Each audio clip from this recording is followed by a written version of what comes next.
Мәселе: қазақ мәдениеті мен тілін дамытуға арналған бірыңғай заманауи платформаның болмауы. Шешімі Қонжықов әлеуметтік жобасы. Мен осы жобаның негізін қалаушысы Айгерім Исатаевамын.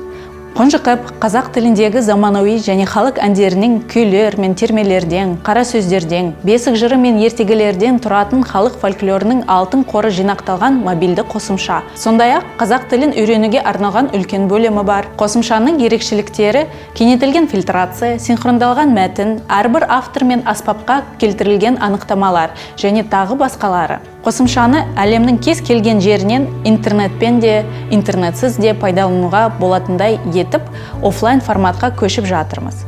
Жоба халық үшін жасалған және толықтай тегін.